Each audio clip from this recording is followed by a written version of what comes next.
수요 말씀 기도회 2025년 8월 13일입니다. 바울 신학 주요 주제와 배경 연구. 사도행전과 바울 서신을 통해서 바울은 어떤 복음을 전했는지 우리 살펴보는 그런 성경 공부 시간입니다. 오늘 지난주에 이어서 사도행전의 주요 사건 두 번째 시간이 되겠습니다. 사도행전의 주요 사건, 지난주에 1번, 2번 우리 공부했죠. 사도행전에서 바울을 이해하는 데 도움될 만한 사건, 오순절 성령 강림, 그리고 스데반의 순교, 바울 청년이 스데반의 순교 현장에 있었죠. 오늘은 3번과 4번 고넬료 사건과 사도회의에 대해서 우리가 사도행전의 중요한 사건이죠. 이 네 가지가 이 사도행전의 중요한 사건이고 또 바울을 이해하는 데도 도움이 되기에 이런 공부를 하게 됩니다. 세 번째, 고넬료 사건. 사도행전 초반부에 베드로는 이방인 고넬료의 구원에 대하여 잘못 판단하여 주님의 요청을 거부한 적이 있다. 결국에는 고넬료의 가정을 방문하여 세례를 베풀면서 그에게도 성령이 임하는 놀라운 광명을 목격하게 된다. 사도행전 10장에 있는 이야기인데 비몽사몽간 베드로가 시몬 피장이 집에서 이제 그 2층 옥상에 올라가 기도하다가 이제 환상을 보게 되죠. 하늘에서 내려오는 보자기 환상 3번이나 하나님께서 그 짐승들 부정한 짐승이라고 베드로가 거부했지만 하나님께서 정결하게 한 것을 내가 부정하다 하지 말라. 이 3번 그 환상을 보여주면서 이제 베드로를 이방인 고넬료에게 보내며 이방인도 구원받을 수 있다. 유대인들에게는 이방인이 부정한 존재라 만나지 않으려고 했지만 하나님께서 이제 이방 선교가 시작되면서 이제 베드로에게도 그 이방인을 만날 수 있는 길을 열어 주셨습니다.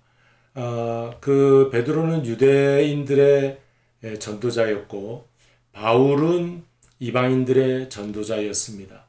근데 이방인 사도로서 바울이 부름받기 전 이 베드로도 이방인 고넬료 가정을 회개시키면서 이방인을 만나게 하는 길을 열어 주시는 것을 우리가 사도행전에서 볼 수가 있습니다.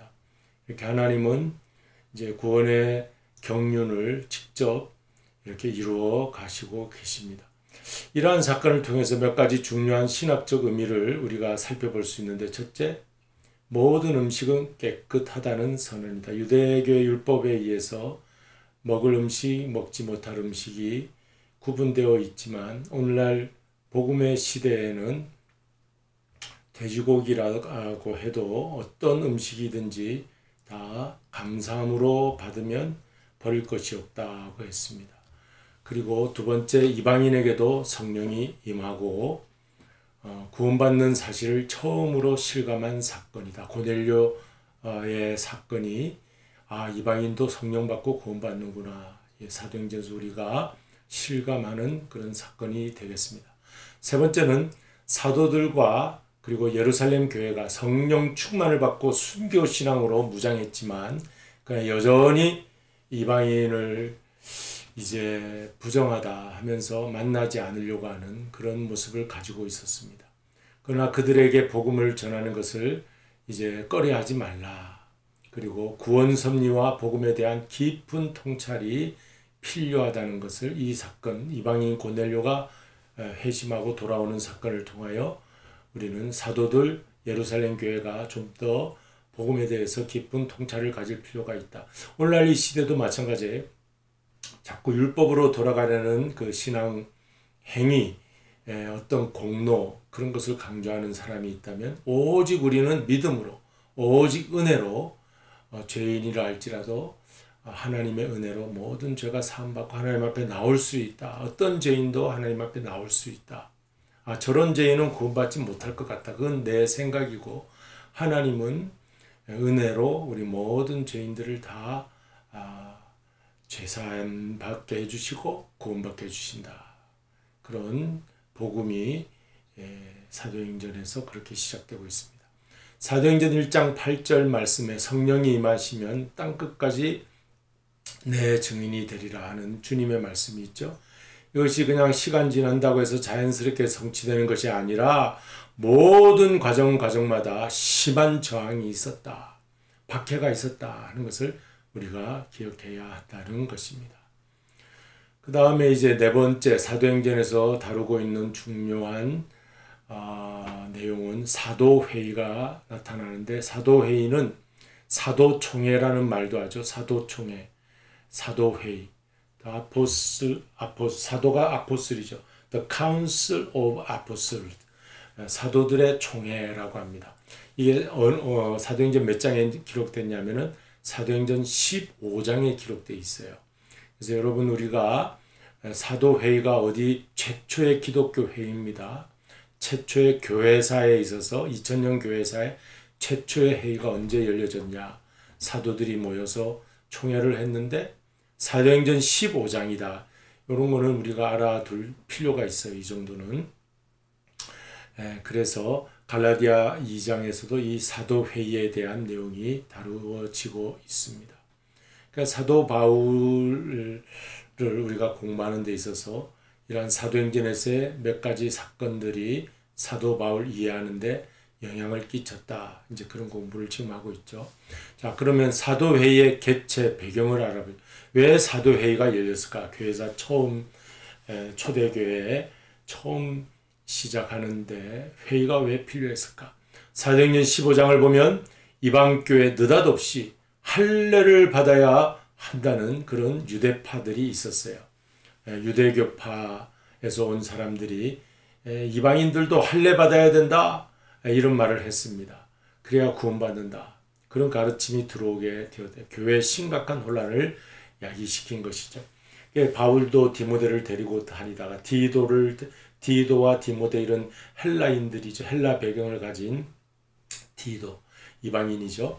저들을 제자로 함께 데리고 다니다가 유대교 지도자들이 하도 딴지를 걸고 이제 바울에 대해서 왜 그 이방인들 바울은 할례 받은 사람이에요. 이제 기독교인, 유대교에서 기독교인이 되었지만 나면서부터 8일 만에 할례를 받은 그런 자이고, 디모데나 디도는 헬라인들이었죠. 헬라파 유대인. 그래서 저들은 할례를 나면서부터 받지 않았어요. 그래서 바울이 데리고 다니다가 하도 말이 많으니까 디모데야, 그냥 할례 받아라. 그리고 디도에게도 할례를 받으라 그랬습니다. 그거는 구원과는 관계가 없어요. 복음과는 관계가 없어요. 그러나 이제 여러 가지 소리를 듣지 않게 해서 받았는데, 사실은 안 받아도 됩니다. 안 받아도 되는데 아마 이제 할례를 시켰던 것 같아요. 자, 이런 배경이 있는 거예요. 너무너무 이방 교회에 있는 신자들한테 헬라인들도 교회 신자가 되려면 유대교의 절차를 밟아야 된다. 이런 아직 그런 전통이 남아 있었던 것 같습니다. 그런 문제로 야기가 되어 사도회의를 거치면서 어떻게 할 것이냐, 예루살렘 교회가 이 문제를 심사숙고하게 된 것입니다. 자, 복음을 믿음과 함께 할례를 거행해야 한다는 것이 당시 예루살렘 교회의 주류 신학이었습니다. 그러니까 주류 신학이라고 해서 다 옳은 것은 아니에요. 그러나 바울은 오직 복음을 믿음으로 구원받는다는 가르침을 전하며, 이 복음을 전하는 후에 다른 예수는 없다고 못 박았습니다. 그것이 갈라디아서에 잘 나타나 있어요. 우리가 갈라디아서를 읽으면 바울이 아주 화가 나서 이제 복음에 대해서 다른 말하는 사람들에 대해 아주 질책하는 그런 내용이 기록된 것을 보죠. 이 사도행전 15장 사도회의를 거쳐서 이방인들 할례를 받지 않아도 된다는 것이 이제 그 규칙으로 전해지게 되었습니다. 안디옥 교회를 방문했던 베드로가 현지인이라면 이방인이겠죠. 베드로는 유대인이었고, 유대인과 이방인이 함께 식사하는 자리에 동석하고 있다가 야고보는 이제 예수님의 주의 동생이었고 예루살렘 교회의 지도자였어요. 총회장이었어요. 야고보에서 온 어떤 이들이 이르자 유대율법을 가지고 저들이 이제 암행어사처럼 나타났습니다. 그러니까 그들을 두려워하여 급히 자리를 피했던 위선적인 행동을 베드로가 했어요. 그게 갈라디아 2장에 나타나 있습니다. 이에 대해 바울이 심히 질책했던 사례가 있습니다. 베드로 면전에서 아주 책망을 하였어요. 어떻게 이제 복음으로 우리가 자유롭게 됐는데 아직도 복음을 우리가 받아들이지 않고 율법으로 돌아가려고 하느냐. 이성적인 행동하지 말라. 그런 것이죠. 이러한 유대계 기독교인들, 주이시 크리스찬이라고 합니다. 주이시 크리스찬. 그리고 이방인 기독교인을 젠타일 크리스찬이라고 합니다. 이것도 영어로 좀 알아두면 좋겠죠. 그래서 유대교 기독교인들은 율법이 조금 남아 있었어요. 그러나 이제 유대교 기독교인들은 누구냐? 바울, 베드로, 야고보 이런 사람들이겠죠. 그러나 젠타일 크리스찬은 누구냐? 이제 디모데, 디도 또 혹은 이제 빌립 또 스데반 이런 분들도 젠타일적인 그러한 배경을 가진 분들이라고 할 수가 있겠죠. 그래서 유대교 기독교인들, 주이시 크리스찬, 이 사람들이 율법주의 문제, 심각한 율법주의를 아직도 가지고 있었어요. 그래서 이 문제 해결하고자 안디옥 교회는 지금 이방에 세워진 최초의 교회인데 너무 이런 문제가 시끄러우니까 바울 일행을 예루살렘에 파송하게 됩니다. 예루살렘 교회. 그게 사도행전 15장에 마치 예루살렘 교회는 바울 일행을 맞이하면서 사도회의를 개최하게 된 것입니다. 기독교 교회 역사에서 최초의 사도총회가 이런 배경에서 열리게 됐다. 할례 문제로 열리게 되었다. 이걸 우리가 알고 있어야 되겠습니다. 할례를 그러니까 유대인들은 나면서부터 8일 만에 할례를 행했지만 오늘 이방인들은 할례를 받을 필요가 없다. 이제 그것이 사도회의의 그 내용이 되겠습니다. 결정된 내용이에요. 베드로가 사도회의를 개최할 때 일어서서 주요한 발언을 했는데 그는 사도행전 15장 11절에 그러나 우리는 그들이 우리와 동일하게 그들은 이방인들이 우리 유대교인들과 동일하게 유대교인은 아니죠. 유대적 기독교인들과 동일하게 주 예수의 은혜로 구원받는 것을 믿는 자를 믿노라. 베드로도 이방인들이 예수의 은혜로만 어떤 율법의 행위로 구원받는 것이 아니라 예수님의 그 은혜로만 구원받는다. 그렇게 베드로도 발언하였습니다. 주장하였습니다. 두 번째 바울과 바나바는 어떤 주장을 했느냐? 12절에 이스라엘의 선민뿐만 아니라 이방인에게도 성령이 임했다. 그리고 구원이 열려있다. 이것은 자신들의 간증, 전도를 하다 보니까 이방인들이 많이 성령 받고 예수님께 돌아오죠. 그러니까 이러한 간증과 사례들을 통해 확신감을 가지고 주장했습니다. 사도회의 때 우리가 안디옥에서 여러 사람을 만나고 이방인들 많이 만나서 저들을 구원받게 했다. 막 이렇게 간증을 한 거예요. 그 다음에 야고보는 주의 동생입니다. 그래서 13절 21절에 이 얘기를 다 듣고 야고보는 지도자니까 이제 결론을 내립니다. 회의 결론을 지혜롭게 끌어내고 교회를 안정시킨 공로가 큰 인물이 됩니다. 초대교회. 야고보는 누구냐? 예수의 형제입니다. 초대교회 지도자가 되죠. 야고보라는 이름이 예수님 제자 가운데 또 있는데 세베대의 아들 야고보와 요한 그는 이제 사도행전 13장에서 일찍 순교하게 되죠. 그 13장에서 헤롯에게 이제 칼에 맞아 죽게 됩니다. 그것은 세베대의 아들 야고보고 15장에 아직도 살아있는 야고보는 주의 동생이에요. 주의 동생. 우리가 이 사실을 잘 아시기 바랍니다. 예수님의 친동생이었기 때문에 초대교회의 아주 유능한 지도자가 되었습니다.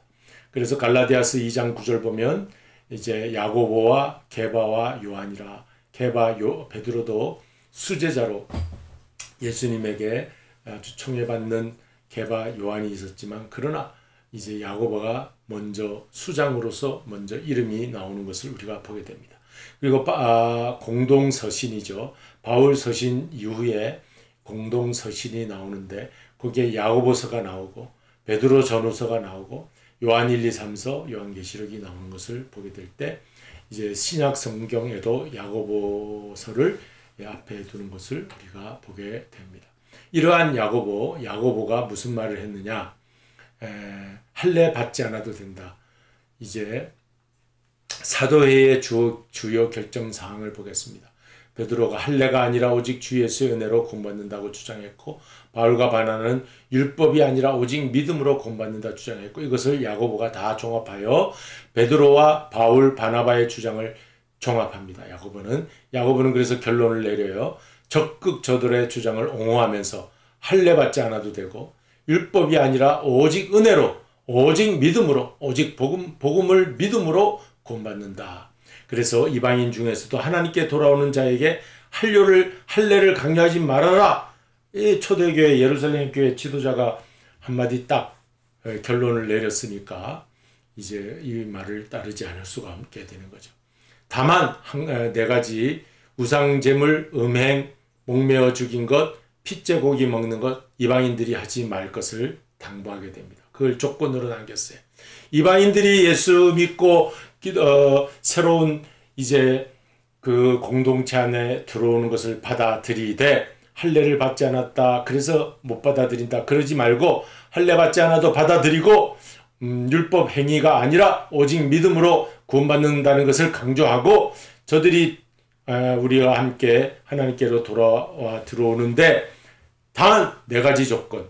우상제물, 이방 제사 지내면서 우상제물 먹지 말라. 이방인들이 고린도 교회도 특별히 음행을 많이 저질러요. 성적인 범죄. 이 음행 저지르지 말라. 저들은 아마 문화적으로 그 성적 문화가 있었던 것 같아요. 막 음행을 저질러도 그렇게 뭐 죄 짓는 것처럼 생각하지 않았던 것 같습니다. 이방인들이. 잘못된 것이죠. 그래서 하나님은 간음하지 말라. 제 7계명에 10계명 중에 제 7계명이 간음하지 말라잖아요. 음행을 하나님은 큰 범죄로 보고 있기 때문에 이걸 하지 말라. 그 다음에 목매어 죽인 것, 짐승 막 잡을 때 목매어서 짐승 잡는 거죠. 혹은 뭐 자살하는 것을 말할 수도 있고, 이런 것 하지 말라. 그리고 핏째 고기 먹지 말라. 창세기 이 말씀이 15장 20절에 있는데, 이제 사도행전 15장 20절에 있는데, 다만 우상의 더러운 것과 음행과 목매어 죽인 것과 피를 멀리하라. 편지하는 것이 옳으니. 이제 공문서를 바울의 손에 들려서 이제 안디옥 교회도 보내고 다른 이방 교회도 이렇게 공문서를 보내게 됩니다. 이 네 가지 조건 외에는 이방인들 다 교회 안으로 들어와도 된다. 이게 사도회의 주요 결정 사항입니다. 요거 우리 알고 있어야 돼요. 사도회의 주요 결정 사항. 이렇게 2000년 교회 역사에서 최초의 사도회의가 열렸고, 2000년 교회 역사 가운데 계속 회의가 열리면서 이제 교단 헌법도 생기고 교회법도 생기고, 그렇게 해서 2000년 교회사가 이어져 오고 있습니다. 창세기 9장 4절에 보면 고기를 그 생명되는 핏째 먹지 말라 하는 말씀이 있거든요. 이 말씀은 우리가 오늘날도 지켜야 돼요. 근데 저는 육회를 참 좋아했고, 그 간, 닭간, 뭐 소간, 간을 어릴 때 간을 먹으면 눈이 좋아진다 해서 많이 먹었는데, 지금 생각해 보니까 그 핏째, 이제 생피로 먹으면 안 되지만 삶아서 먹고 또 구워서 먹는 건 괜찮겠지만, 그러나 이 피를 많이 담고 있는 육고기는 먹지 말아야 되겠다. 이제 붉은 색깔 고기는 많이 먹지 말라 그러잖아요. 우리 닭고기 같은 거는 하얗게 생겼죠. 오리고기나 이런 건 하얗게 생겼는데 피가 없어서 그런 것 같아요. 이제 그런 고기를 많이 먹되 피가 많이 섞인 고기는 좀 우리가 피해야 되겠어요. 돼지고기도 그렇게 보면 붉은 피가 많이 섞이지는 않은 것 같아요. 어쨌든 이 피 속에는 기생충도 많고 또 여러 가지 병균도 많이 옮기는 것이 있는데, 생명되는 핏째 먹지 말라 하는 거니까. 이제 육회도 제가 좋아했지만 이제 삼가해야 하겠다는 생각이 들게 되었습니다. 이 말씀을 다시 한번 깊이 보면서 그런 생각이 드네요. 자, 또 네 번째 사도의 주요 결정 사항 중에 하나는 예루살렘 교회는 이제 기독교가 됐어요. 이제 유대교는 이제 핍박하죠. 이 기독교를. 유대교로부터 핍박을 많이 받았습니다.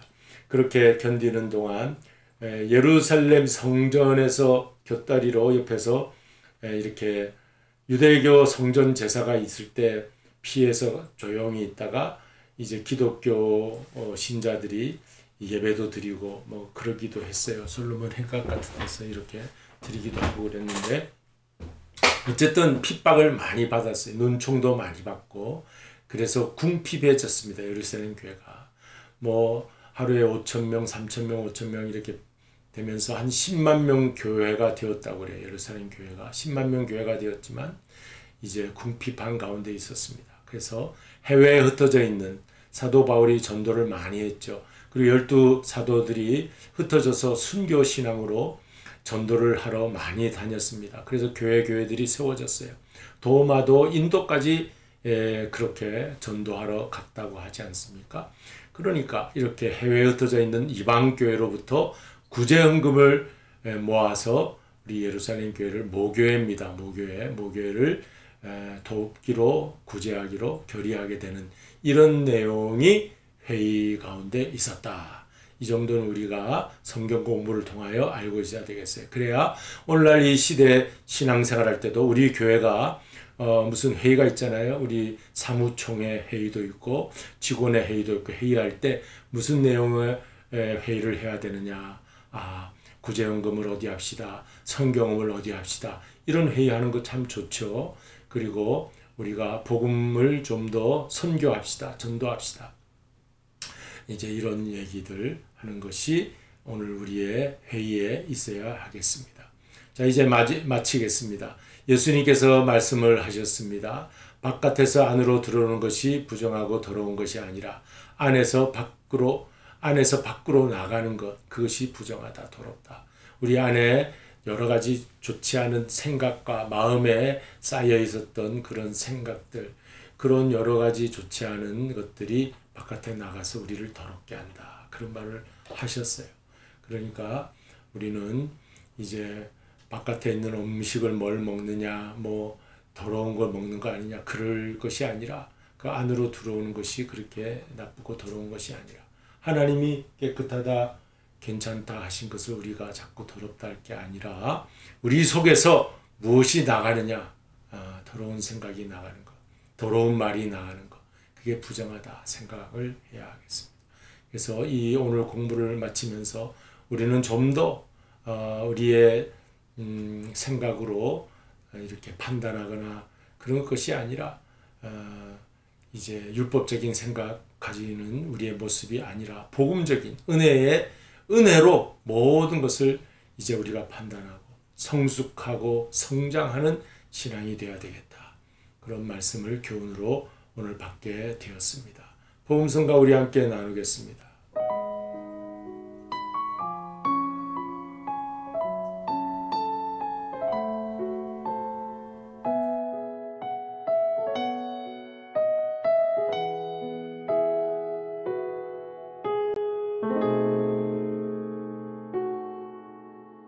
이 세상을 살아가는 동안에 나의 힘을 의지할 수 없으니 기도하고 낙심하지 말 것은 주께서 참 소망이 되심이라. 주의 길을 걸어가는 동안에 세상의 것 의지할 수 없으니 감사하고 낙심하지 말 것은 주께서 참 기쁨이 되심이라.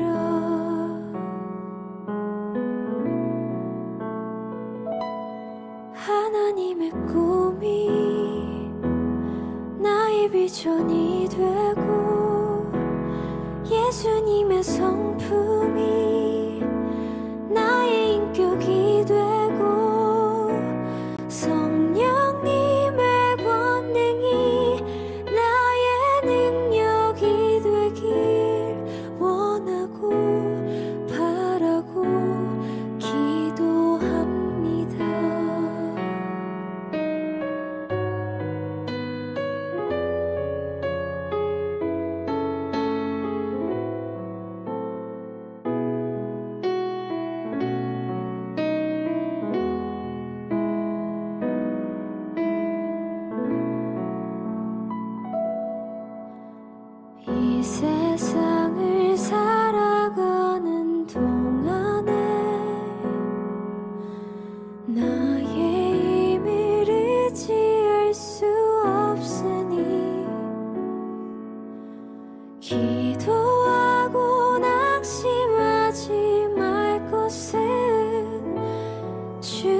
주께서 참 소망이 되심이라.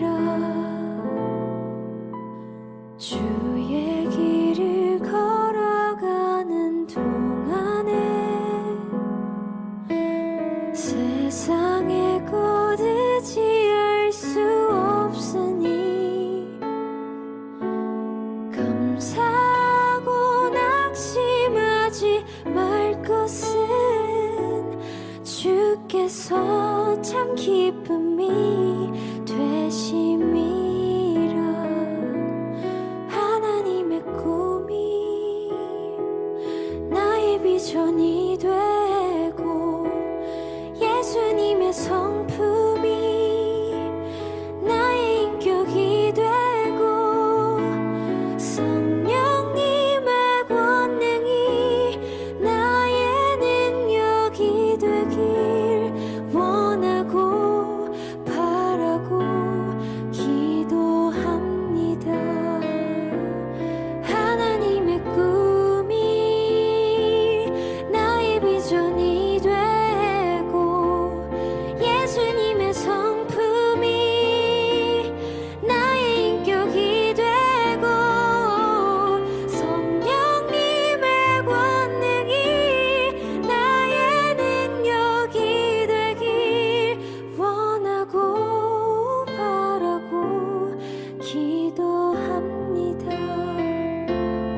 원하고 바라고 기도합니다.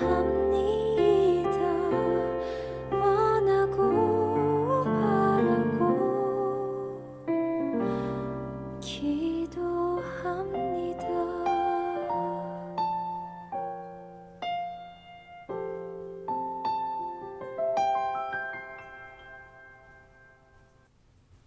네, 우리 주님 가르친 기도로 마치겠습니다.